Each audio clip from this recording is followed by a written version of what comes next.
आपको क्या लगता है कि डिवोर्स का मेन रूट कॉज क्या है? What is the main root cause of divorce? Lack of communication will be the factor. Lack of trust, jealousy, disrespecting each other boundaries और infidelity.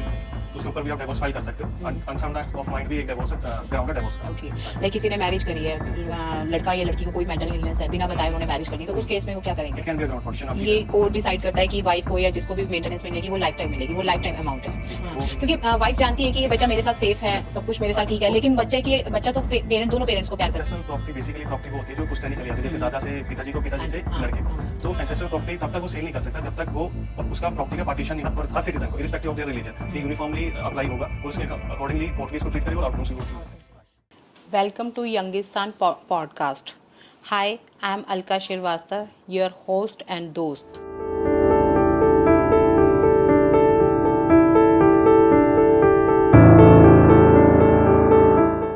Today we are here to discuss the topic of matrimonial issues like divorce.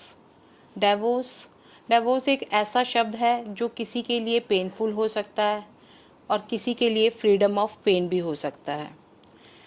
Divorce एक ऐसी चीज़ है जिसके लिए बहुत सी legal activities होती हैं। इसके पीछे बहुत से रीज़न्स होते हैं जो कि शायद आप और मैं नहीं जानते हैं। तो चलिए आज उसी के बारे में हम डिस्कस करते हैं। हमारे बीच हैं मिस्टर शुभम डोगरा, जो कि एक बहुत ही यंग एंड डायनेमिक एडवोकेट हैं, लीगल एडवाइज़र हैं। Hello friends, my name is Shubham Dogra. I am law graduate from Punjab University, Chandigarh. Okay. I am practicing advocate at Punjab and Haryana High Court with a focus on civil law, criminal law and matrimonial law. Okay. I always wanted to be a lawyer and my family has supported me throughout this journey. तो आपके friends का, colleagues का कैसा role रहा है आपके इस journey में? They are उनका बहुत सपोर्टिव रहे हैं मेरे इस जर्नी में। उन्होंने बहुत सपोर्ट किया मेरे अप्स एंड डाउन्स में। तो आपका कोई रोल मॉडल भी रहा है लाइफ में जो आपने लॉयर बनने का सोचा है? किसको देख के आपने इंस्पायर हुए, किसको देख के इंस्पिरेशन ली? मुझे अपनी मदर से बहुत इंस्पिरेशन मिलती है। Okay. As she is very hard working and dedicated towards her work. Okay, तो एक चीज़ और पूछना चाहूँगी, आप इस प्रोफेशन में हैं तो आप अपनी फिटनेस का ध्यान कैसे रखते हैं? थोड़ा ये पर्सनल है बट सभी आपको देख के जानना चाहते हैं कि फिटनेस के लिए क्या करते हैं आप अपने? I keep my self fit with regular workout and running and jogging. Okay, मतलब साइड बाय साइड आप अपनी हेल्थ का भी ध्यान रखते हैं। दैट्स गुड, ये बहुत इम्पॉर्टेंट है। अच्छा सर, जैसे कि आप सभी तरह के लॉ में डील करते हैं, तो आज हम मैट्रिमोनियल लॉ के बारे में कुछ जानना चाहेंगे, उसके बारे में डिस्कस करते हैं। वो क्या है, कैसे होता है, इसके बारे में थोड़ा बताइए। Matrimonial law are also known as the family law. It is the branch of law that governs marriage, adoption, child custody and divorce and other family related matter. Some of the matrimonial laws are in India is Hindu Marriage Act, Muslim Personal Law, Shariat Application Act, Special Marriage Act and Indian Divorce Act. Okay, तो ये सभी act different हैं, मुस्लिम लोगों के लिए अलग है और उसके लिए अलग है। थोड़ा सा आप इसके बारे में डिटेल में बताएंगे कि इन एक्ट्स के अकॉर्डिंग क्या क्या रूल्स होते हैं, क्या क्या लॉ है हमारे इंडिया में? जैसे कि आप देख रहे हैं कि मुस्लिम लॉ है वो गवर्न करता है कि मुस्लिम रिलीजन को, एंड जो हिंदू मैरिज, तो उसके अकॉर्डिंग क्या मतलब कितनी शादियां कर सकते हैं, ये सब उसमें मेंशन होता है? एज पर अभी जो एक इनका मुस्लिम का कस्टम चल रहा है तो उसमें 4 अप टू 4 मैरिज अलाउड है। पर अदरवाइज और लॉज में देखेंगे आप तो उसमें 4 मैरिज नहीं, ऐसा कुछ अलाउड नहीं है। हिंदू मैरिज एक्ट है उसमें एक ही अलाउड है। तो इनके लॉ में ही 4 मैरिज अलाउड है? नहीं, एक लॉ में ऐसा कुछ कहीं मेंशन नहीं है, पर अदरवाइज ये एक कस्टम चला आ रहा है कि इनकी एक वो थ्रू आउट चला रहा है। ठीक है, बट ये लीगली एडवाइज नहीं है? नहीं, लीगली। ओके। आपको क्या लगता है कि डिवोर्स का मेन रूट कॉज क्या है? What is the main root cause of divorce? According to me there are various factor. एक lack of communication will be the factor, lack of trust, jealousy, disrespecting each other boundaries और infidelity and several factors are there, जिसकी वजह से ये आजकल divorce की जो tendency है बहुत ज़्यादा बढ़ रही है जी। ओके। एक आपने सुना होगा एक्स्ट्रा मैरिटल अफेयर, है ना? आजकल ये बहुत सुनने को मिल रहा है कि हर एक का एक एक्स्ट्रा मैरिटल अफेयर चल रहा है, चाहे वो हस्बैंड है या वाइफ है। इसका पीछे क्या रीज़न है? इंडिया में बहुत ज़्यादा बढ़ता जा रहा है आजकल। इसका अकॉर्डिंग टू मी जो रीज़न मुझे जो समझ आता है वो लैक ऑफ कम्युनिकेशन और लैक ऑफ मतलब इंटीमेसी है कि आजकल जो भी हैं हस्बैंड वाइफ एक दूसरे को प्रॉपरली टाइम नहीं दे पा रहे हैं, तो वो इमोशनली कनेक्ट कहीं और कर जाते हैं और जिस वजह से वो एक्स्ट्रा मैरिटल अफेयर की तरफ बढ़ जाते हैं। आपके पास ऐसे केसेस आते होंगे बहुत जो कि एक्स्ट्रा मैरिटल अफेयर है इसीलिए डिवोर्स चाहिए। बिल्कुल, this is one of the reason of divorce. This is okay one of the ground for the divorce. Okay. अच्छा, डिवोर्स कितने टाइप्स का होता है? डिवोर्स मैम दो टाइप का होता है जी, एक कंटेस्टेड डिवोर्स होता है और एक म्यूचुअल कंसेंट डिवोर्स होता है। तो म्यूचुअल कंसेंट में क्या रहता है कि दोनों आपस में डिस्कस करके कर लेते हैं या कैसे रहता है म्यूचुअल इसका? कंसेंट इसकी डिवोर्स क्या में प्रोसेस रहेगी? ओके, म्यूचुअल कंसेंट डिवोर्स में दोनों पार्टीज अपना म्यूचुअली एग्री करती है, एक सेटलमेंट करती है, अपना टर्म्स को लेकर निगोशिएट करती है, फिर वो जॉइंट पिटीशन फाइल करती है ओके और विद इन 6 मंथ उनको डिक्री मिल जाती है, जजमेंट पास हो जाती है और डिवोर्स ग्रांट हो जाता है। तो जो ये 6 मंथ्स का पीरियड होता है इसमें इन दोनों को साथ रहना होता है या सेपरेटेड रहते हैं ये वो लोग? उनकी प्योरली उनकी चॉइस होती है, अगर वो साथ रहना चाहे क्योंकि ये कूलिंग पीरियड होता है, अगर वो साथ रहना चाहे और ड्यूरिंग दिस पीरियड उनका जो मैटर है या जो इश्यूज हैं वो रिसॉल्व हो solve हो गए जाए। तो सेकंड मोशन वो फिर अपना जो जॉइंट पिटीशन है वो विड्रॉ कर सकते हैं, अदरवाइज वो सेकंड पिटीशन को फाइल करके अपना डिवोर्स ग्रांट करा सकते हैं। जैसे म्यूचुअल कंसेंट में तो हम लोग आपस में म्यूचुअली डिवोर्स कर लेते हैं, दूसरा होता है कंटेस्टेड डिवोर्स, उसमें क्या होता है? कंटेस्टेड डिवोर्स में ऐसा होता है कि एक पार्टी आइदर पार्टी इट में बी मेल और इट में बी फीमेल, वो अपना केस प्रेजेंट करती है on the grounds mention in this under section 13 of the Hindu marriage act, okay और अदर पार्टी उसको या तो रिफ्यूज करती है या उसको कंटेस्ट करती है, तो वो उसे कंटेस्टेड डिवोर्स बोलते हैं। इट विल टेक टाइम और ऑलमोस्ट 3 to 4 years। ओके। तो ये किस बेसिस पे होता है basically? There are several grounds mentioned in the under section 13 Hindu Marriage Act. Some of them adultery, cruelty, desertion, cease to be Hindu by conversion to another religion, Okay. leprosy, Okay. or it can be had not been heard of being alive for more than 7 years। अगर तो उसके Okay. 7 साल के ऐसे कोई news नहीं आई और वो 7 साल से नहीं किसी के नॉलेज में है कि वो जी रहा है कि नहीं है, तो it can be ground for divorce. Okay. तो इस केसेस में डिवोर्स किसको फाइल करेंगे, मतलब फैमिली को? नहीं, डिवोर्स तो आप कोर्ट में ही फाइल करोगे, ओके तो कोर्ट उसको आपके जो फैक्ट्स एंड सर्कमस्टेंस उसको कंसीडर करके आपको डिग्री करेगा। डिग्री हाँ जी, जजमेंट पास करेंगे। Right right right. अच्छा, एक केस होता है जैसे हमारा हस्बैंड वाइफ है, वाइफ बाहर रहती है, फॉरेन रहती है, या हस्बैंड फॉरेन में रहता है और एक पर्सन जो पार्टनर है वो इंडिया में रहता है, उस केस में कैसे रहता है? उसमें जो उस केस में अगर किसी ने डिवोर्स फाइल करना है वो किस किस बेसिस पे होता है? उसमें जो फॉरेन नेशनल है वो एक अपने जो भी यहाँ पर लोकल उसका जो भी रिलेटिव्स या कोई फैमिली मेंबर रहता होगा उसके बिहाफ पे एक एसपीए या जीपीए एग्जीक्यूट करेगा। एसपीए होता है power special power of attorney और जीपीए होता है जनरल पावर ऑफ अटॉर्नी। तो वो उसको राइट्स देता है कि ऑन बिहाफ ऑफ मी आप अपनी स्टेटमेंट रिकॉर्ड करवाओ और डिपोज करो और जो भी डॉक्यूमेंट साइन करने आप मेरे बिहाफ पे उस पर कर सकते हो, तो उनको यहाँ पर पर्सनली आने की जरूरत नहीं होती। ओके। तो वैसे इसके पीछे क्या क्या रीजंस होते हैं जो ये फॉरेन के क्लाइंट के साथ होता है divorce? It can be distance है कि लोग मिल नहीं पा रहे हैं, रेगुलर मीटिंग्स नहीं हो पा रही है, या मतलब कहीं लॉन्ग डिस्टेंस कहीं लोग मतलब उसको नहीं वो कर पाते, मैनेज नहीं कर पाते। Okay right. Lack of trust कह सकते हो। लैक ऑफ ट्रस्ट कह सकते हैं, राइट। अच्छा, अगर जैसे ये हमारा डिवोर्स चल रहा है, डिवोर्स केस चल रहा है, मेंटल हेल्थ के बेसिस पे भी कोई डिवोर्स केस फाइल कर सकता इट है? Can be a ground, mental illness can be a ground for a divorce. आप मेंटल इलनेस के वो उसके ऊपर भी आप डिवोर्स फाइल कर सकते हो। अनसाउंडनेस ऑफ माइंड भी एक डिवोर्स ग्राउंड है डिवोर्स का। ओके। लाइक किसी ने मैरिज करी है, लड़का या लड़की को कोई मेंटल इलनेस है, बिना बताए उन्होंने मैरिज कर दी, तो उस केस में वो क्या करेंगे? It can be a ground for divorce. आप ओके। तो डिवोर्स फाइल इमीडिएट हो जाता है इस बेसिस पे? नहीं, अगर कंटेस्टेड है तो it will take time. Okay right. और अगर केस चल रहा है हमारा, डिवोर्स केस चल रहा है, इन बिटवीन कोई मेंटल इलनेस आ जाए क्लाइंट को? हाँ, मेंटल इलनेस का ऐसा क्या होता है कि मेंटल इलनेस मिनिमम 2 इयर्स की होनी चाहिए और इनक्यूरेबल होनी चाहिए, ट्रीटेबल नहीं होनी चाहिए। अगर तो ट्रीटेबल है that can not be a ground for divorce. Okay. अगर इनक्यूरेबल है कि वो ठीक हो ही नहीं सकती, तब आप उस बेसिस पे आप उस ग्राउंड पे डिवोर्स फाइल कर सकते हैं। और इसमें लाइक अगर हम डिवोर्स की बात कर रहे हैं तो फाइनेंशियली क्या रहता है, फाइनेंशियली इम्प्लीकेशंस क्या रहती है? अपनी? फाइनेंशियली इम्प्लीकेशन ऐसे रहते हैं कि अगर आप कंटेस्टेड वाली साइड में जाते हो तो अगर लीगल फीस होगी आपकी, अदरवाइज अब जैसे आपके चिल्ड्रंस हैं तो आपको चिल्ड्रंस का वो भी देखना, अपना एक्सपेंस अपना खुद का भी देखना है, चिल्ड्रंस का भी देखना है। और नॉन कस्टोडियल जो पेरेंट होता है वो कस्टोडियल पेरेंट को वो मेंटेनेंस पे करता है towards Okay. The maintenance of wife and towards the children. तो ओके वो उनको एक चाइल्ड सपोर्ट देते हैं और एज वेल एज एलिमनी देते हैं उनको। ओके। आपने एलिमनी की बात की है, जैसे एक एलिमनी वर्ड होता है और एक मेंटेनेंस होता है, दोनों में क्या डिफरेंस है? ये एलमनी और मेंटेनेंस दोनों आर डिफरेंट टर्म्स, दोनों डिफरेंट टर्म्स हैं। एलमनी जो आफ्टर दी जब आपका जो केस डिसाइड हो जाता है तब आपको वन टाइम, एलमनी क्या होता है, वन टाइम लमसम पेमेंट होती है और पीरियडिक पेमेंट होती है। मेंटेनेंस होती है जो during the pendency of the proceeding और आफ्टरवर्ड्स। तो एलमनी वन टाइम पेमेंट होती है, जो मेंटेनेंस होती है वो रेगुलर पीरियड्स पे आपको मंथली या during the pendency of the petition आपकी ये कोर्ट डिसाइड करता है कि वाइफ को या जिसको भी मेंटेनेंस मिलेगी वो लाइफ टाइम मिलेगी, वो लाइफ टाइम अमाउंट है, ठीक है। और जो एलिमनी है that is one time lump sum payment lump sum payment होती है।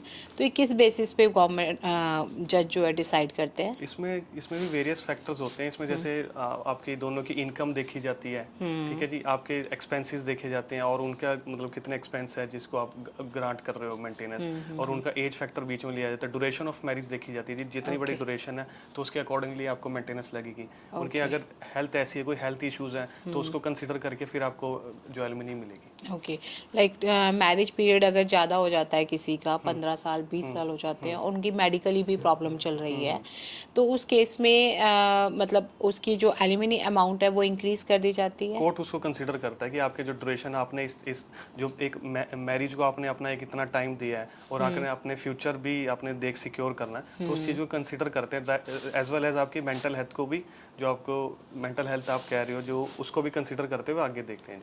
ठीक है। एलिमनी हमारी कितने टाइप से हो सकती है, किस किस टाइप में, किस किस फॉर्म में हम ले सकते हैं? एलिमनी आपकी वैसे बेसिकली तो 3 टाइप्स की होती है। एक इंटरिम एलिमनी होती है जो during the pendency of the case मिलती है, और एक परमानेंट होती है जो वन टाइम लमसम आपकी पेमेंट होती है। ओके तो तीसरी होती है रिहेबिलिटेशन एलिमनी। जैसे उसमें क्या होता है कि अगर इन केस आप वाइफ है, वाइफ अभी जॉब ढूंढ रही है या उसकी एजुकेशन चल रही है, टिल दी जब तक उसकी जॉब नहीं लग जाती या उसकी एजुकेशन कंप्लीट नहीं होती, तो रिहेबिलिटेशन उसको एलिमनी दी जाएगी। वो स्पेसिफिक ब्रांच होती है। ओके वो दोनों जनरल ब्रांच है। वो दोनों चैनल, अच्छा ठीक है। और जो ये एलिमनी है वो कौन क्लेम कर सकता है? लाइक जैसे आजकल तो हस्बैंड और वाइफ दोनों वर्किंग है, तो उस केस में वाइफ ही क्लेम कर सकती है या हस्बैंड भी क्लेम कर सकता है, या कई केसेस होते हैं कि वाइफ वर्किंग है हस्बैंड वर्किंग नहीं है? इसमें वैसे as per section 24 and 25 of Hindu marriage act, either आप मेल भी कर सकता है और मतलब फीमेल भी कर सकता है, हस्बैंड भी क्लेम कर सकता है एलिमनी और अपना वाइफ भी क्लेम कर वाइफ सकता भी है। क्लेम कर सकती है। There is a no bar, okay gender neutral. Okay.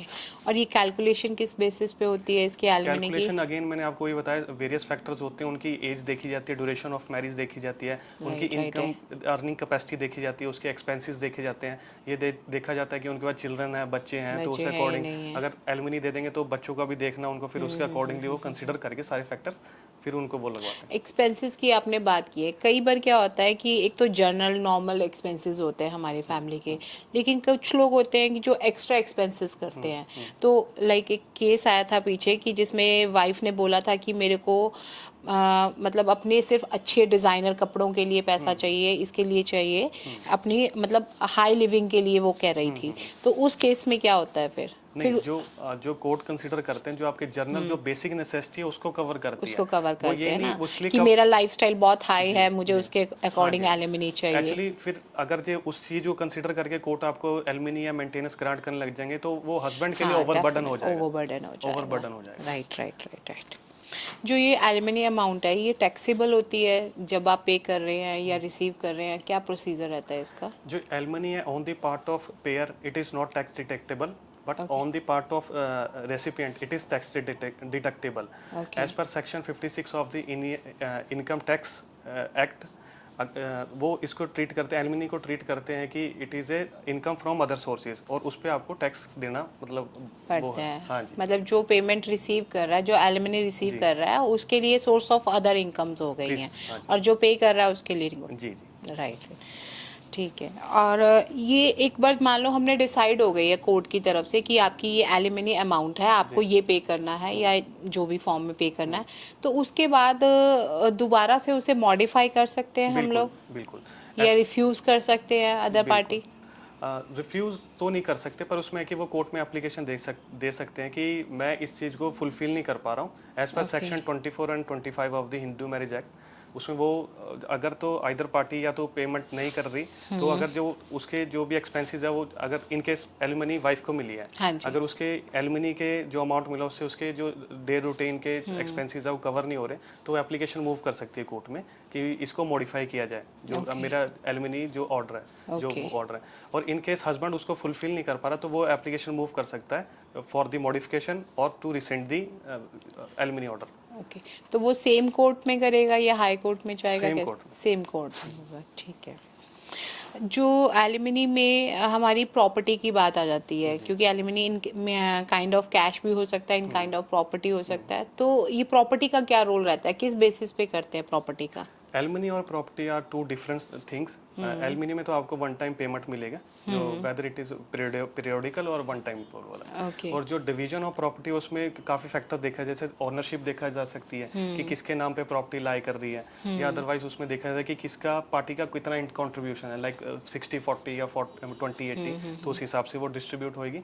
Otherwise उनका और मतलब फैक्टर्स हैं कि उनकी रिक्वायरमेंट, जैसे उन्होंने चिल्ड्रन के साथ रहना है, अब चाइल्ड कस्टडी विद मदर, अगर उन्होंने देखना है कि इनको मतलब ज़्यादा स्पेस चाहिए या प्रॉपर्टी ज़्यादा चाहिए, whether it is movable immovable, तो उस अकॉर्डिंगली वो काफ़ी सारे फैक्टर्स होते हैं जो उससे डिसाइड करते एक प्रॉपर्टी होती है एंसेस्ट्रल, जी।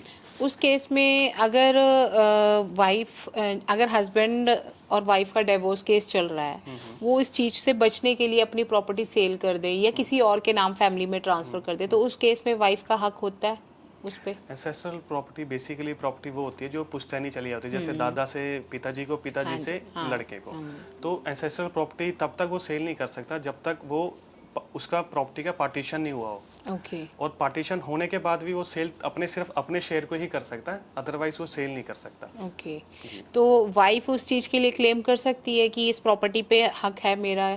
एंसेस्ट्रल में नहीं कर सकती है। एंसेस्ट्रल में नहीं कर सकती है, ठीक है। और उसके किस केसेस में वो उसको ट्रांसफर होगी, वाइफ को ट्रांसफर होगी? वो मेरे ख्याल I think property ancestral property में वाइफ क्लेम नहीं कर सकती है, लेकिन जो आगे बच्चा है, किड है, वो कर सकता है क्लेम? उसका तो जो किड है, जो चिल्ड्रन है, उसका तो बाय बर्थ राइट आ जाता है एंसेस्ट्रल प्रॉपर्टी में, क्योंकि वो एंसेस्टर चली आ रही है। चली आ रही है। इन केस पर्सन की डेथ हो जाती है, हस्बैंड की डेथ हो जाती है, तो उस केस में वो जो प्रॉपर्टी है वो वाइफ के नाम ट्रांसफर होती है, एंसेस्ट्रल प्रॉपर्टी? अगर हस्बैंड की डेथ हो जाती है और उनके वाइफ है और आगे 2 बच्चे हैं, तो इक्वली 1/3 सबके पास चला जाएगा जी, उसका तीनों में शेयर होगा, इक्वली शेयर डिस्ट्रीब्यूट हो जाएगा। मतलब सिर्फ आफ्टर डेथ ही वो ट्रांसफर होगी? राइट। ठीक है, वेरी गुड। अच्छा सर, एक चीज़ और बताइए, जैसे आजकल टैक्स से बचने के लिए लोग वाइफ के नाम पे प्रॉपर्टी ले लेते हैं, क्योंकि उसमें टैक्स रिबेट मिलती है, इसलिए वाइफ के नाम पे लिया जाता है। आज हमने ये प्रॉपर्टी अपने वाइफ के नाम पे ले ली है, कल को उनका कुछ डिस्प्यूट हो जाता है और डिवोर्स केस फाइल कर देती है, तो उस केस में क्या होगा? उसमें क्योंकि वो वाइफ के नाम पे प्रॉपर्टी है, क्या उसको क्लेम कर सकता है हस्बैंड की ये प्रॉपर्टी मेरी है? जी बिल्कुल कर सकता है जी। कई बार टैक्स से बचने के लिए लोग अपनी वाइफ के नाम पे या लेडी के नाम पे ले लेते हैं। उसमें क्या होता है कि कोर्ट देखता है कि इसमें प्रॉपर्टी तो by name, ownership lies in the name of wife, पर उसमें क्या होता है कि जो पेमेंट कौन कर रहा है उस प्रॉपर्टी में, कोई इंस्टॉलमेंट्स कौन भर रहा है उसमें, या उसका जो भी सारा उसका जो एक्सपेंसेस है वो कौन उठा रहा है। अगर वो प्रूफ आप कर सकते हो तो आप उसको रिक्लेम वापस कर सकते हो जी। Okay, like may be wife के अकाउंट से ही पेमेंट जा रही हो तो? हाँ, वो डिबेटेबल क्वेश्चन हो जाएगा फिर। हाँ ना, क्योंकि अगर तो हस्बैंड के अकाउंट से पेमेंट जा रही है, फिर तो वो क्लेम कर सकता है कि ये सिर्फ मैंने उसके नाम पे प्रॉपर्टी ली है, लेकिन अगर वाइफ के अकाउंट से जा रही है या वाइफ वर्किंग भी है लेकिन पेमेंट हस्बैंड कर रहा था, तो उस केस में वो डिबेटेबल क्वेश्चन हो जाएगा। उनको फिर प्रूफ करना पड़ेगा कि कैसे आप मतलब पेमेंट कर रहे थे, इस चीज कैसे कर रहे थे। राइट। चलो, इन बिटवीन जो भी हमारा डिवोर्स केस चलता है, आप समझ सकते हो ये एक बहुत ही इमोशनल केस है, लेकिन सबसे ज़्यादा इम्पैक्ट किस पे पड़ता है? बच्चों पे। है ना। ये बहुत इम्पॉर्टेंट टॉपिक है कि इसका बच्चों पे क्या इफेक्ट रहता है और कौन कस्टडी लेता है, क्योंकि देखियो हस्बैंड वाइफ में म्यूचुअल अंडरस्टैंडिंग ना हो चलता है, लेकिन बच्चों पे दोनों का हक होता है। तो हस्बैंड भी चाहेगा कि बच्चे की कस्टडी मुझे मिले, वाइफ भी चाहेगी मुझे मिले, तो ये किस बेसिस पे डिसाइड करते हैं? Okay, as per section 6 of the Hindu minority and guardianship act, अगर तो बच्चा 5 साल से नीचे है तो ऑर्डिनरी जो बच्चे की कस्टडी होती है वो माँ के पास जाती है जी। ओके। ठीक है, अदरवाइज अगर वो 5 साल से ऊपर है, बॉय है और अनमेरिड है, तो उसकी कस्टडी फादर के पास जाती है, फादर के बाद जाएगी मदर के पास जी। और थर्ड वो है, थर्ड जो कैटेगरी है, in case of illegitimate boy और इलेस्टिमेट गर्ल, तो उसमें पहले कस्टडी मदर के पास रहती है, उसके बाद वो फादर के पास जाती है जी। और in case of married women तो उसके हस्बैंड के पास उसकी कस्टडी जाती है। जनरली कोर्ट वुमन के उसमें फेवर में ज़्यादा फेवर में वो करता है कस्टडी ठीक को। है।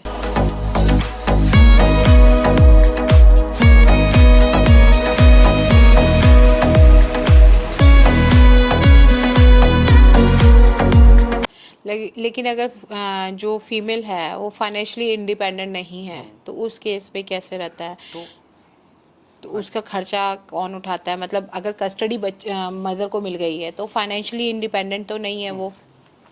इन केस अगर कस्टडी माँ के पास है और माँ इतनी फाइनेंशियली स्टेबल नहीं है, तो वो एप्लीकेशन मूव कर सकती है अंडर सेक्शन 125 सीआरपीसी। अब लॉ चेंज हो गया, अब अंडर सेक्शन 144 बीएनएसएस में वो फाइल कर सकती है और हस्बैंड से क्लेम कर सकती है, और वो अपने लिए भी क्लेम कर सकती है और बच्चे के लिए भी क्लेम कर सकती है जी। ओके, वो दोनों का खर्चा मांग सकती है, बच्चे की कस्टडी के साथ साथ वो एक्सपेंसेस भी ले इसमें सकती एक है। पॉइंट और ऐड करना चाहूंगा, जो हस्बैंड है वो लीगली बाउंड है टू मेंटेन हिज वाइफ और हिज चिल्ड्रन। ओके, ये एक तरह से चाइल्ड सपोर्ट कहलाएगी। Yes ma'am. ठीक है। इन केस वाइफ की कस्टडी, वाइफ को कस्टडी भी मिल जाती है, सपोर्ट भी मिल रही है, बट वो सेकंड मैरिज कर ले, देन सेकंड मैरिज में वो जो हस्बैंड है वो उसका कस्टडी क्लेम कर सकता है बच्चे की, और उसकी जो जो मेंटेनेंस है वो वहीं एंड हो जाएगी जी, अगर वो रीमैरिज कर लेती है। रीमैरिज कर लेती है, लेकिन बच्चे की मेंटेनेंस जो वो पे कर रहा है, जो एक्सपेंसेस पे कर रहा है, वो तो पे करता रहे continue till the age of 18 years. अगर वो चाहता है कि उसको कस्टडी मिल जाए, he can apply for the custody before the court. Okay. और यही गर्ल चाइल्ड के केस में रहता है, सेम रहता है। चाइल्ड कस्टडी लेते वक्त जो कोर्ट है वो किन किन फैक्टर्स को कंसीडर करता है? क्योंकि कुछ तो वो देखता होगा, कुछ तो फैक्टर्स ध्यान में रख के ही डिसाइड करता होगा कि ये वाइफ के पास जाएगी कस्टडी, या उसको चाइल्ड सपोर्ट कौन करेगा? जो फर्स्ट एंड फॉरमोस्ट जो फैक्टर होता है, जो इन जो चाइल्ड कस्टडी डिसाइड करने का फैक्टर होता है, the welfare of the child is the Paramount consideration for deciding the child custody. Secondly उसकी एज देखी जाती है, उसका जेंडर देखा जाता है बच्चे का। सेकेंडली, थर्डली चाइल्ड विशेष देखी जाती है कि वो मदर के साथ रहना चाहता है, फादर के साथ रहना चाहता है। स्पाउस का, उसका बच्चों के साथ रिलेशन देखा जाता है, वो किसके साथ ज़्यादा कंफर्टेबल है, अडेप्ट करता है वो सिचुएशन को, तो वो चीज़ है जी। और विशेष ऑफ पार्टी, अगर पार्टी अपनी विशेष से भी कर सकती है कि हस्बैंड बोलता है चलो आप रख लीजिए, या वाइफ कहती है चलो मैं इतना लीगली साउंड नहीं, वो फाइनेंशियली साउंड नहीं, तो आप इसको आगे रख सकते हैं। ठीक है। लेकिन अगर जैसे आजकल वर्किंग प्रोफाइल है, कोर्ट ने डिसाइड कर भी दिया एक बार कि ये फादर के साथ रहेगा या मदर के साथ रहेगा, लेकिन म्यूचुअली वो लोग जानते हैं कि ये मदर के साथ बच्चा ज़्यादा कंफर्टेबल है या सेफ रहेगा, तो उस केस में कैसे होगा? मतलब वाइफ दोबारा, मतलब कस्टडी दे दी, हस्बैंड को दे दी गई है, तो वाइफ क्या दोबारा से हाँ जी, वो क्लेम कर सकते हैं custody under guardians and wards act में। वो क्योंकि वाइफ जानती है कि ये बच्चा मेरे साथ सेफ है, सब कुछ मेरे साथ ठीक है, लेकिन बच्चा तो दोनों पेरेंट्स को प्यार करता है ना। अगर उनकी म्यूचुअल एग्रीमेंट के उन्होंने पहले हस्बैंड ने उसकी कस्टडी ले ली है और मदर इन फ्यूचर फिर दोबारा फाइनेंशियली साउंड हो जाती है और कैपेबल हो जाती है to maintain his child, her child, sorry, तो उसके बाद वो उसको रिक्लेम कर सकते हैं कोर्ट में एप्लीकेशन। एक डिवोर्स केस में जो हमारा बेस आता है डोमेस्टिक वायलेंस, थोड़ा सा आप उसके बारे में बताएंगे कि डोमेस्टिक वायलेंस क्या है, ये कितने टाइप्स का हो सकता है?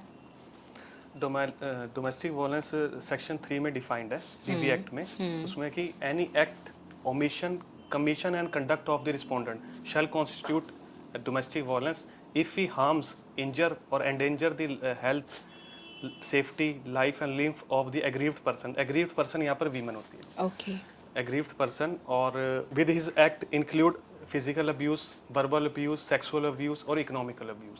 सेकंड इसमें इमोशनल अब्यूज। सेकंडली इसमें जो रहता है कि अगर वो उसको मतलब उसको हार्म करता है, इंजर्स करता है, उसकी लाइफ को एंडेंजर करता है, उसकी लाइफ को, लिम्ब को, to fulfil his unlawful demand of dowry and और अदर प्रॉपर्टी और टू वैल्यूएबल सिक्योरिटी, और अगर उसको थ्रेट करता है या any other person to whom she is related अगर उसे थ्रेट करता है तो भी डोमेस्टिक वायलेंस है, और ऐसा कोई एक्ट करता है जो डोमेस्टिक वायलेंस का तो भी वो डोमेस्टिक वायलेंस में फॉल करता है। ओके। और ये डोमेस्टिक वायलेंस मैन के अगेंस्ट ही हो सकता है या विमेन के अगेंस्ट भी? As per protection of women from domestic violence, ये अभी इसमें सिर्फ वुमेन ही अपना फाइल कर सकते केस जी। बट वायलेंस तो अब मैन के अगेंस्ट भी हो सकता है, जैसे आजकल चल रहा है कि कभी वाइफ मारती भी है, मेंटली टॉर्चर भी करती है, बहुत कुछ करती है, तो क्या एक आदमी अपने लिए मतलब खड़ा नहीं हो सकता कि मुझे प्रॉब्लम है, मेरे साथ ऐसा हो रहा है, मेरे साथ भी वायलेंस हो रही है? नहीं, आपकी बात बिल्कुल ठीक है, पर एज सच इन इंडिया अभी ऐसा कोई लॉ नहीं आया है जिसमें वो डोमेस्टिक वायलेंस एक मेल या हस्बैंड भी फाइल कर सके। तो ये लड़कों के साथ नाइंसाफी नहीं लग रही है आने वाले आपको? टाइम में शायद लॉ ऐसा आ सकता है जी। ओके, बट अभी तो बहुत गलत, फिर तो इस चीज का नाजायज फायदा भी उठाया जा रहा बिल्कुल होगा। हो रहा है, कहीं मिसयूज भी होता है। मिसयूज बहुत हो रहा है हाँ कि आजकल गर्ल्स इस चीज का मिसयूज कर जी, रही हैं, जी। तो इसमें फिर हस्बैंड कुछ भी क्लेम नहीं कर सकता, या उसके ऊपर अगर फेक केस करती है वाइफ तो उस केस में वो कैसे अपने आप को बचाएगा? अगर ऐसा कोई उसको लगता है कि इसमें मेरे फेक फॉल्स एलिगेशन मेरे अगेंस्ट उन्होंने वाइफ ने लगाए हैं, तो उसको अपना केस कंटेस्ट करना चाहिए, और he can file application for the dismissal of the case, और उसको वो क्रॉस एग्जामिनेशन कर सकता है टू फॉल्सिफाइज हर एलिगेशंस, एंड वो उसको मतलब एविडेंस लीड कर सकता है कि अपने भी आप में कि ये जो भी एलिगेशन मेरे अगेंस्ट ये झूठ लगा रहे हैं और झूठ है। हाँ जी, हाँ जी। जो डोमेस्टिक वायलेंस है उसके अंडर कुछ भी पनिशमेंट मिलती है वो मैक्सिमम कितने टाइम की होती है और मिनिमम कितनी रहती है, और क्या पनिशमेंट मिल सकती है, क्या क्या क्राइटेरिया रहेगा इसका? Section 31 of the DV act, a breach of a protection order or a interim protection order shall be an offence under this act, and respondent he shall be punished with the imprisonment which may extend to 1 year or fine which may extend to 20,000 और both। उसको fine भी हो सकता है, उसको 1 साल की सजा भी हो सकती है, और दोनों भी लग सकते हैं। दोनों भी लग सकते हैं। और इन केस ये हस्बैंड फाइन वो कर दे, केस में कर दे क्लियर कि ये फॉल्स एलिगेशन लगाए थे मेरे पर, उस केस में वाइफ के ऊपर कुछ पनिशमेंट रहती है? वो सिविल पनिशमेंट ऐसा कुछ नहीं आती, पर वो सिविल सूट फाइल कर सकता है डैमेजेस के लिए कि मेरी रेपुटेशन हार्म हुई है, रेपुटेशन के लिए, तो अपना कंपनसेशन क्लेम कर सकता है। ठीक है। एलिमनी का क्या रहता है, मतलब अगर ये हम लोग डोमेस्टिक वायलेंस का केस है, उस केस में एलिमनी पे कुछ इफेक्ट पड़ता है? हाँ जी, बिल्कुल पड़ता है जी। वो उसमें जो कोर्ट है कंसीडर करता है कि किस लेवल की कितनी सिवियरिटी के साथ डोमेस्टिक वायलेंस हुई है, उसको कंसीडर करता है जब वो आपकी एलिमनी डिसाइड करता है। Okay, it may be in kind of cash? हाँ, वो तो जैसे पार्टी की अंडरस्टैंडिंग है, जैसे कोर्ट ऑर्डर होते हैं वैसे भी कर सकते हैं। थ्रू अकाउंट ट्रांजैक्शंस भी हो सकती है, कैश भी हो सकती है। अगर आपका केस चल रहा है, डिवोर्स केस एज्यूम कर लीजिए, और उस केस में डोमेस्टिक वायलेंस के लिए भी बोल रखा है वाइफ ने, तो उसके अगेंस्ट जो कोर्ट है वो कुछ प्रोटेक्शन देती है वाइफ को? बिल्कुल जी, देती है। डिवोर्स केस में उसको जब प्रोटेक्शन लेने तो उसको अदर जो लेडी है उसको अलग केस फाइल करना पड़ेगा अंडर डोमेस्टिक वायलेंस एक्ट, और section 80 talks about the protection order. Okay, तो उस केस में जो गवर्नमेंट है वो उनको प्रोटेक्शन प्रोवाइड करेगी, और उसको रिस्पोंडेंट को वो प्रोहिबिट करेगी कि to committing same offence same act in future. Okay. जैसे कि हम डोमेस्टिक वायलेंस की बात कर रहे हैं, कई बार क्या होता है हमें कोई फिजिकली वायलेंस नहीं है, कोई किसी भी तरह का वायलेंस नहीं है, लेकिन एक वायलेंस होता है मेंटली वायलेंस, कि किसी को पता नहीं चल रहा है दुनिया के सामने हस्बैंड वाइफ बहुत अच्छा रिलेशन है, सब कुछ अच्छा है, इकोनॉमिकली देखने में अच्छे हैं, लेकिन मेंटली वायलेंस चल रहा है, चाहे वो फाइनेंशियली कर रहा हो चाहे वो मेंटली कर रहा हो, लेकिन चल रहा है। उस केस में कैसे, क्या मतलब कोई प्रूफ नहीं होता उस केस में?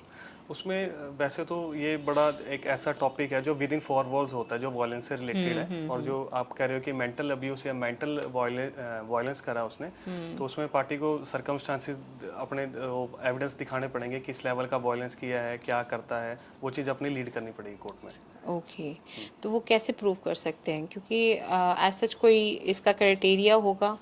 क्राइटेरिया मैम इसमें लाइक उसको अपनी उसकी वीडियो बनानी, कोई प्रूफ लेके जाना पड़ेगा? कैसे? अदरवाइज कोई फोटोग्राफ्स है या कोई वीडियो है, अगर वो डिप्रेशन से वो हाँ। जूझ रही है तो वो चीज़, वो सारे एविडेंस हो सकते हैं, वो मेडिकल एविडेंसेस हो सकते हैं। ओके, इसमें लेके वो मेडिकल एविडेंस डॉक्टर से भी बनवा सकती है कि बिल्कुल। डिप्रेशन से हाँ जी, हाँ जी। गो थ्रू हो रही है। एक वर्ड आता है मैरिटल रेप जी केस, मैम, हाँ जी। थोड़ा सा आप उसके बारे में बताएंगे, क्योंकि एक मैरिज ऐसी चीज़ है जो आ, पूरे समाज में एक एक्सेप्टेंस देती है फिजिकल रिलेशन के लिए, एक हस्बैंड वाइफ को इंटीमेसी की एक्सेप्टेंस है। लेकिन आजकल केस आ रहे हैं कि इसने मेरे साथ रेप किया आफ्टर मैरिज, उस केस में कैसे डिसाइड हो सकता है कि ये राइट है या रॉन्ग है?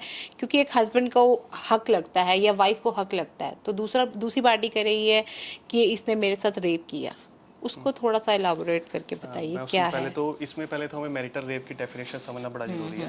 Marital rape refers to a sexual intercourse between the married couple without consent. Okay. So, as per section 375 IPC, husband is not considered to have committed rape on his wife if he is above the age of 15. Okay. अगर वो दोनों married couple हैं और wife 15 above the age of 15 years हैं तो वो marital rape consider नहीं किया जाता। Okay. अगर इन केस वो 15 से नीचे है तो उसे कंसीडर किया जा सकता है मैरिटल। 15 से, बट मैरिज के लिए एज तो 18 है। हाँ जी। Okay. कई कस्टम्स ऐसे हैं, कई रिलीजन ऐसे हैं जो चाइल्ड मैरिज को करते हैं, चाहे कहीं में चाइल्ड मैरिज होती है जी। ओके, मतलब वैसे तो मैरिज 18 इयर्स के बाद ही होगी, बिल्कुल। तो उस केस में अगर वो बोलती है कि इसने मेरे साथ रेप किया है, तो दैट मीन्स वो इलीगल है। Below the by husband below the age of 15 year. Okay. अगर जे wife 15 below the age of 15 year है तो it amounts to rape. Otherwise Okay. जे 15 ईयर से अबव है तो वो रेप नहीं है। तो रेप होगा। जी मैम। राइट। जैसे कि इंडिया में आजकल जो मैरिज है नहीं सक्सेस हो रही हैं, बहुत सारी प्रॉब्लम्स आ रही हैं, इंडिया ही नहीं ऑल ओवर वर्ल्ड में, तो उस चीज़ से बचने के लिए एक आजकल एग्रीमेंट हो रहा है जिसे कहते हैं प्री नप्शियल एग्रीमेंट या पोस्ट नप्शियल एग्रीमेंट। थोड़ा सा आप मुझे इसके बारे में बताएंगे कि प्री नप्शियल एग्रीमेंट क्या होता है और ये किस बेसिस पे होता है, इसमें किस किस बातों का ध्यान रखा जाता है? इसमें पहले आपको नप्शल टर्म का मैं एक बारी डेफिनेशन मीनिंग बताया तो nuptial is related to the marriage. Okay. The concept of pre nuptial और post nuptial is very prevalent in India. वो इतना भी प्रेवलेंट नहीं हुआ। Okay. और India does not have any specific law on pre nuptial and post nuptial agreements. हाँ जी। तो ये कंसेप्ट इंडिया का नहीं है, बेसिकली बाहर का है। प्रेवलेंट नहीं है जी इंडिया में। ओके। हाँ जी। बट अगर कोई कपल करना चाहे इससे रिलेटेड, तो ये एग्रीमेंट्स होते हैं? एक्चुअली एग्रीमेंट्स हो सकते हैं पर लीगली बाइंडिंग नहीं है पार्टीज पे। लीगली बाइंडिंग नहीं हाँ जी, है। हाँ ओके ओके। तो वैसे अगर हम ये कंसेप्ट में आते हैं तो इसमें किन किन चीज़ों का ध्यान रखा जाता है, लाइक प्रॉपर्टी का, किड्स का, क्या क्या हम इसमें जैसे कि मेंशन इसमें करते आप हैं? कर सकते हो डिवीजन ऑफ प्रॉपर्टी कर सकते हो, उसके राइट्स कर सकते हो, division of assets and liability and debts के कर सकते हो। पर Okay. वैसे अगेन मैं जैसे मैंने आपको पहले भी बताया कि ये लीगली इन्फोर्सेबल नहीं है इन इंडिया में। अभी Okay. कोई स्पेसिफिक लॉ इनके ऊपर Law बना नहीं नहीं है। है, तो ये चीज़ है। बट ये फॉरेन कंट्री में, वेस्टर्न कंट्रीज में हाँ है, जी। तो उसका वहाँ पे क्या रूल्स हैं, उसके बारे में थोड़ा सा बताएंगे आप? हाँ, वेरियस क्या position रहती है कंट्री इनकी? है जो इसको प्री नप्शल पोस्ट नप्शल लॉ को फॉलो करती है। और जैसे कि यूके हो गया, अमेरिका हो गया और जर्मनी हो गया, वहाँ पर ये कॉन्ट्रैक्ट्स चलते हैं। ओके। जो हम प्री नप्शियल या पोस्ट नप्शियल एग्रीमेंट बनाते हैं, उसके अंदर हम कुछ चाइल्ड कस्टडी से रिलेटेड डाल सकते हैं, पहले से ही कुछ डिसाइड होता है? आप वैसे तो अदरवाइज डाल तो उसमें सकते हो, पर these agreement are not legally binding when it comes to the child custody. Okay. Child custody decision are based on the best interest of the child. It is not legally enforceable in India Okay. As such, क्योंकि pre nuptial और post नप्शल का भी law India में applicable इतना नहीं है। Okay. तो foreign में वो डालते हैं, इस पॉइंट को ले सकते फॉरेन हैं, में तो ये फॉलो करते हैं। फॉलो करते हैं।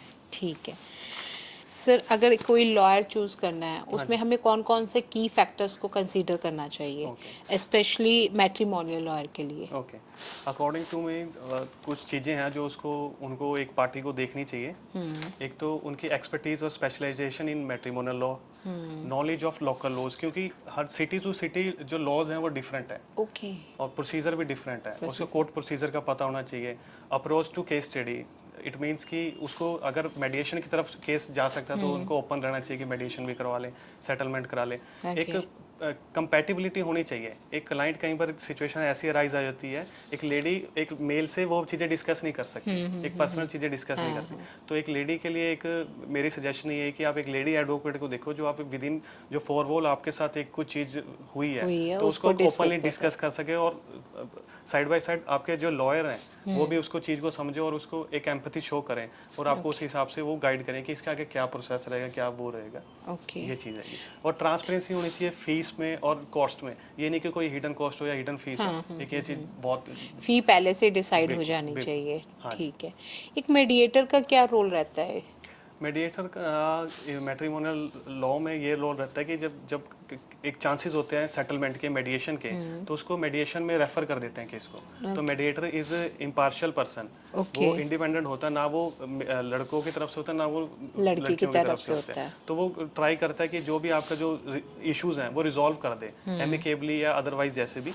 तो उसमें वो करके उसको अपनी रिपोर्ट बना के कोर्ट में वापस भेज देता है कि इनकी मेडिएशन सक्सेसफुल होगी, और उसके अकॉर्डिंगली आगे केस हो चलता है। ओके, कौन कौन से एविडेंस का हमें ध्यान रखना चाहिए इन मैट्रिमोनियल केसेस? इन मैट्रिमोनियल केसेस में आपको जैसे डॉक्यूमेंट्री हो गए, ओरल आपके ओरल एविडेंस हो गए, टेस्टिमनीज होगी, जैसे आप अपने फैमिली की टेस्टिमनीज करा सकते हो। ओके, अपने नेबर की करा सकते हो कि वो बता सकते हैं हाँ इनके घर में इनके साथ क्या क्या हुआ, कुछ चल रहा है, वो चीज़ है। मेडिकल एविडेंसेस हो सकते हैं इसमें, सर्कमस्टांसेस हो सकते हैं, अपना इलेक्ट्रॉनिक हो सकते हैं, जैसे कोई मीडिया कोई पोस्ट ऐसा है, कोई फेसबुक में ऐसा कुछ है, फोटोग्राफ्स हो गए, वीडियोग्राफ्स हो गए, तो आप वो सिर्फ दे सकते हैं। ओके, जो डिवोर्स हो जाता है, डिवोर्स के बाद क्या क्या इश्यूज का सामना करना पड़ सकता है? उस केस में हम अपने लॉयर को दोबारा कांटेक्ट कर सकते हैं या दोबारा फ़ी पे करनी पड़ेगी? पहले तो आप ये बताइए कि कौन कौन से केस मतलब सर्कमस्टांसेस को हमने फेस करना पड़ सकता है? जो आफ्टर जो डिवोर्स आप इशू फेस करते हो उसमें एक तो आप मतलब एक लोनली फील करते हो कि कोई आपको समझने वाला नहीं है, एक आप एकदम एक सोसाइटी से भी इमोशनली आप अपने आप को अकेला समझते हो जी। तो उसमें एक चीज वो चीज़ है। अदरवाइज अगर आप ये चीज़ें फील कर रहे हो तो आप एक काउंसलिंग करा सकते हैं, मैरिज काउंसलर्स होते हैं, ठीक है, उसको वो आपको ट्रीट करेंगे। आप अपने खुद पे ध्यान दे सकते हो जी, अपनी फिटनेस पे, मेंटल हेल्थ पे। ओके, तो उस केस में और कोई इशू तो नहीं, लाइक बाद में थ्रेटन वगैरह कुछ हो? नहीं, वो तो तब जब जजमेंट पास हो जाती है, डिग्री पास हो जाती है, तो दोनों अपना अपना फिर लेके जाते हैं। वो स्टेटमेंट उनके अंडरटेकिंग ली जाती है कि इनकी इन फ्यूचर इनकी लाइफ में कोई भी इंटरेक्ट नहीं करेंगे। बट अंडरटेकिंग के बाद भी कुछ ऐसा हो जाए तो वो दोबारा लॉयर के पास जाके डिस्कस कर सकते हैं? वो क्रिमिनल कंप्लेंट भी फाइल कर सकते हैं। क्रिमिनल कंप्लेंट कर सकते हैं। Sir, what do you think, what are the area where reforms are required in marital status, marital? Personal law में आपकी यूनिफॉर्मिटी होनी चाहिए। जैसे हिंदू मैरिज एक्ट है, स्पेशल मैरिज एक्ट है, या मुस्लिम पर्सनल लॉ है, इसमें जो मैरिज के कंसेप्ट हैं, जो डिवोर्स के कंसेप्ट है, ऑल टुगेदर डिफरेंट है। इसमें अगर इसमें यूनिफॉर्मिटी आती है तो एक तरह से ये सबको, हर रिलीजन को इरिस्पेक्टिव, हर सिटीजन को इरिस्पेक्टिव ऑफ देयर रिलीजन ये यूनिफॉर्मली अप्लाई होगा, और उसके अकॉर्डिंगली कोर्ट भी इसको ट्रीट करेगा और आउटकम्स भी वो सिमिलर रहेंगे। हाँ, बेसिकली ये इक्वालिटी का साइन होगा, सभी के लिए सेम रूल्स बन जाएंगे। अब इसमें एक एग्जांपल ऐड करना चाहूंगा, जो मुस्लिम पर्सनल लॉ है उसमें पॉलीगैमी अलाउड करते हैं, पॉलीगैमी की मोर देन वन आप वो शादी कर सकते हो, पर हिंदू लॉ में ऐसा कोई कंसेप्ट नहीं है। अगर ये यूनिफॉर्मिटी आ जाती है तो उसमें आप क्या इक्वल ट्रीटमेंट गर्ल्स को मिलेगी। बट कई बार क्या होता है, एक मुस्लिम लड़का इसीलिए हिंदू लड़की से भी शादी कर लेता है, लेकिन हिंदू एक्ट के अकॉर्डिंग सिंगल मैरिज अलाउड है और मुस्लिम के अकॉर्डिंग वो भी ऐसे डायरेक्टली मैरिज नहीं कर सकते, उनको कन्वर्जन कराना पड़ता है, either to the Hindu law, Hindu religion, और either to the Muslim Islamic. Okay, convert करने के बाद मैरिज की होती है। Okay, right. और चाइल्ड कस्टडी के केस में आपको क्या लगता है कि क्या क्या हमें चेंजेस लाने चाहिए लॉ में? अपने चाइल्ड कस्टडी में भी रिफॉर्म्स हो सकते हैं। उसमें एक्चुअली बेसिकली क्या, जो एक ट्रेंड बना हुआ है या ऐसे, जो मोस्टली जो मदर को कस्टडी मिलती है, पर जो अब जो रिफॉर्म आने चाहिए, जो लॉज होने चाहिए, जेंडर न्यूट्रल होने चाहिए, उसमें मेल को भी या हस्बैंड को भी प्रेफरेंस देनी चाहिए अगर वो एलिजिबल होता है।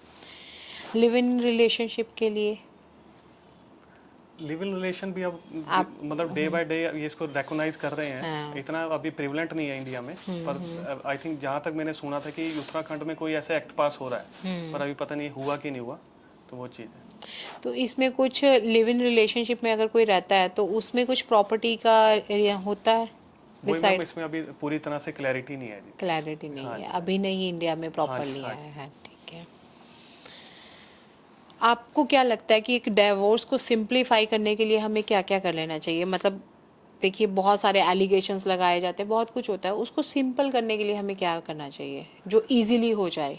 इजीली तो मैम वैसे डिवोर्स दो तरह के हैं जी, एक कंटेस्टेड है और अपना म्यूचुअल कंसेंट म्यूचुअल है। है। म्यूचुअल कंसेंट तो ऑलरेडी सिंप्लीफाइड है, उसमें सिक्स हाँ, आपस तीन में मोशंस में एक आप जॉइंट पिटीशन फाइल करते हो जी, फिर नेक्स्ट डे आपकी फर्स्ट मोशन स्टेटमेंट होती है और आफ्टर 6 मंथ आपकी सेकंड मोशन स्टेटमेंट होती है। ओके। उसमें आप ये कर सकते हो कि वन हेयरिंग पे ही आपका जो आपका केस है वो फाइनलाइज हो जाए, ठीक है जी। ओके। जो कूल 6 महीने का जो 6 मंथ का जो कूलिंग पीरियड है उसको वेव ऑफ किया जाए और अगर इसकी मतलब एक अवेयरनेस और एजुकेशन कैंपेन चला सकते हैं Right, कि ये ज़्यादा इजी और मतलब चीपेस्ट वे है चीपेस्ट वे। हाँ जी इसके लिए हमें कैंपेन वो करने चाहिए। बिल्कुल। राइट।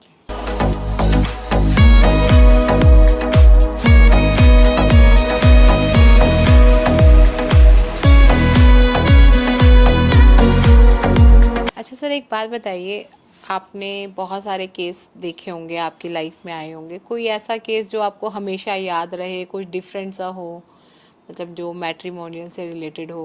वो मैट्रिमोनियल से रिलेटेड तो नहीं है, एक बार क्रिमिनल केस ऐसे मतलब एनकाउंटर हो गया था कि ओके। वो बेल का डिस्प्यूट था जी। तो अच्छा। बेल हमने फाइल करी, नीचे से अलाउ भी होगी थी पर वो ओके। कुछ कंडीशन ऐसी थी, कुछ मतलब condition with regard to stipulation of time, कुछ ऐसा कंडीशन उन्होंने लगा दी थी जो अक्यूज था वो विद इन टाइम वो फुलफिल ही नहीं कर पाया। अच्छा। तो उसको लेके फिर हमने सेशन कोर्ट में भी रिव्यू पिटीशन फाइल करी। ओके। तो वो मतलब अनफॉर्चुनेटली वहाँ से डिस्मिस हो गई, फिर उसको हम हाई कोर्ट लेके गए थे। अच्छा। तो हाई कोर्ट ने उसको माना था कि इनका राइट बनता है और उन्होंने ग्रांट की थी हमें, और इसमें मतलब काफ़ी लॉन्ग इसमें एक लड़ाई चलती रही हमारी और अच्छा। एट द एंड हमें लड़ाई से तो आपको डर लगता नहीं है, आप एक वकील है। नहीं मैम, बस लड़ाई चलती रही और एट द एंड हम मतलब इस केस में सक्सेसफुल रहे हैं। ओके। और मैट्रिमोनियल से रिलेटेड आपके पास कभी कोई ऐसा केस नहीं आया जो मतलब आपको पता हो कि ये फ्रॉड है, लेकिन फिर भी आपने उसी को विन कराना है, तो ऐसा केस कुछ ये आ तो जाए, मतलब आपको पता है कि जो वाइफ है या हस्बैंड है वो गलत है, फॉल्स स्टेटमेंट्स दे रहा है, बट फिर भी फेवर में आपको उसी, क्योंकि आप एक वकील हो, आपके पास आया है फीस लेके, तो आप फेवर तो उसी की दोगे, बिल्कुल तो मैम, ये ऐसा तो कुछ मतलब होता है ये आपके साथ? वी आर तो ड्यूटी बॉन्ड्स मतलब ma'am we are duty bonds, हमें तो रिप्रेजेंट करना ही है irrespective of the outcome of the case, कि जो भी आउटकम आ रही है पर हमें तो अपने क्लाइंट को रिप्रेजेंट करना है। ओके। मतलब चाहे फिर वो किसी के साथ भी पार्शलिटी हो। जी मैम। मैट्रिमोनियल केसेस के अंदर हम अपनी आइडेंटिटी को शो कर सकते हैं या नहीं? इसमें आइडेंटिटी वैसे तो डिस्क्लोज नहीं की जाती क्योंकि ये कैमरा प्रोसीडिंग्स होती हैं, इसमें Okay. ओनली पार्टीज अलाउड होती है, अदरवाइज थर्ड पर्सन अलाउड भी नहीं होता। और इसमें ना तो आप इसको पब्लिश कर सकते हो ना इसको कहीं वो कर सकते हो, इसके आप सिर्फ हाई कोर्ट की अपने और सुप्रीम कोर्ट की जजमेंट आप वो कर सकते हो, पब्लिश और प्रिंट कर सकते हो, Okay. But same with the permission of the court, prior permission of the but उसमें अपनी आइडेंटिटी पब्लिश नहीं करनी है। आइडेंटिटी पब्लिश नहीं करते मैम और इसमें। इन केस अगर कोई कर देता है तो उसमें फाइन है up to 1000 rupees. Up to 1000 जी। रुपीज़। ओके। अच्छा सर, एक बात बताइए, मैंने एक केस सुना था, एक पर्सन ने 6 मैरिज की जी। और 3 बार मैरिज उसने डाइवोर्स करके सेम स्पाउस के साथ की, अपने सेम पार्टनर के साथ की। तो उस केस में री मैरिज का क्या मतलब टर्म्स रहती हैं, अपना अगर हम सेम पार्टनर के साथ दोबारा कर रहे हैं? हिंदू मैरिज एक्ट अलाउ करता है कि रीमैरिज विद सेम स्पाउस, तो आप Okay. उसमें कर सकते हो, उसमें कोई बार नहीं है। कोई बात हाँ नहीं जी, है। हाँ जी, एज पर सेक्शन 15 बट 3-4 बार करें डाइवोर्स करके तो आप कर सकते हो, वो तो आपकी अपनी अंडरस्टैंडिंग है। अपनी अंडरस्टैंडिंग है, मतलब बार बार अंडरस्टैंडिंग टूट जाती है, फिर से मेंटेन कर लेते हैं। अच्छा जी, एक बात बताइए, मैंने सुना है कि आपने इंटरनेशनल और नेशनल कॉन्फ्रेंस अटेंड की है, थोड़ा सा आप उसके बारे में बताएंगे कि कैसा आपका एक्सपीरियंस रहा? जी मैम, जून में मैं यूके गया था जी। तो Okay. वहाँ पर मैंने ह्यूमन राइट्स पे एक कॉन्फ्रेंस अटेंड की थी। अच्छा। अदरवाइज मैंने नेशनल भी करी हुई है ओके। विद रिगार्ड टू ये लीगल अवेयरनेस, ये सिर्फ लीगल जो कैंपेन है उसके रिगार्डिंग मैंने कॉन्फ्रेंस अटेंड की है। ओके, वो फॉरेन में की थी, यूके में आपने? फॉरेन जो यूके वाली थी वो ह्यूमन राइट्स पे थी। ह्यूमन राइट्स जी। पे थी। Today we have discuss so many topics like divorce case, child custody, remarriage, alimony case, maintenance, domestic violence, as well as reforms, etc. Thank you so much, Mr. Shubham, for throwing some light on social awareness as well as legal awareness. Thank you so much. Thanks for having me here. Through this Youngistan podcast, and my personal opinion gender neutral laws आने चाहिए और timely cases का disposal होना चाहिए, क्योंकि after all human is human और सारी life उसकी इस ट्रायल्स में या प्रोसीडिंग्स में नहीं जानी चाहिए. Stay tuned with the Youngistan and your host and host Alka Shrivastava with new topic and with new guest. Guess who is the next?